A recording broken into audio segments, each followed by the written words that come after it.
Dale, Cool. Yeah. where else to start but Hannah Dingley, the new head of academy here at Forest Green. You must be excited to have her on board. Yeah, very pleased. We've just spent a couple hours talking to the media, both of us, so we'll both be exhausted by that. But she's a great appointment. I think she's going to make a really fantastic part of the team here. And what are you hoping to achieve with her as part of the team now? Well, really, it's that complete integration of the academy and the first team, so that we create that pathway for our younger players into the first team. Really, just to create that cohesion between the coaches and the staff in both the academy and the first team, and the pathway for the players. And that pathway is obviously key here at Forest Green. Do you think that could really drive both the academy and the first team on in their respective ways? Yeah, it's a really symbiotic thing, and it'll help both, because we'll attract better players to the academy because there's a clear path to the first team, and it'll help the first team. All of this helps the club, of course. It'll make us more sustainable in the football sense of the word, that we're growing our own talent. And you've mentioned that you share views of innovation with Hannah. That must have been key in bringing her in.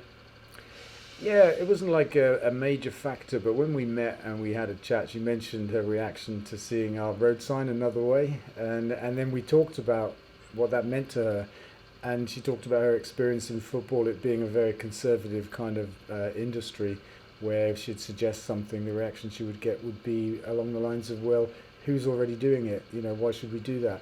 And so for her, it was quite exciting to be coming to a club that embraced the idea of doing things differently, and so that was a useful part of our conversation. And Hannah has mentioned that she'd like to create a ladies' academy here at Forest Green. I think that's a real step in the right direction and something really positive for the club. Yeah, that's right. There's something came out of our conversation because, as you probably know, we're just getting involved with the women's Forest Green team, more than we've ever been in the past. That's something that happened in the closed season. So it's kind of great coincidental timing, really. I said to Hannah in the meeting, how would you feel about getting involved with our women's team and helping out with coaching and stuff? She's very up for that.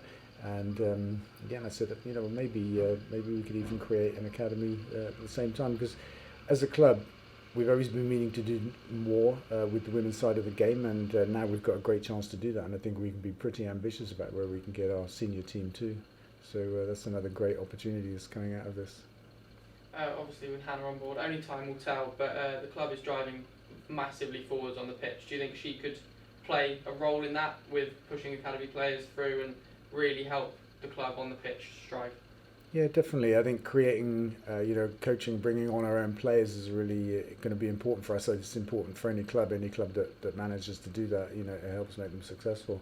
But it's about sustainability as well. And it's an all-round good feeling, isn't it? When as a football club, we can start with players from age 8 and we can see them, come and play in our first team. It's just a nice all-round good feeling. And while we've got you here, Dale, we have to ask, is there an update on the new stadium? No, I've got no updates. We've been speaking to the council since the crazy decision to turn it down, and they asked us not to appeal but to resubmit it, not to do both at once because of bandwidth issues for them. So we've done that. We've done that a couple of weeks ago.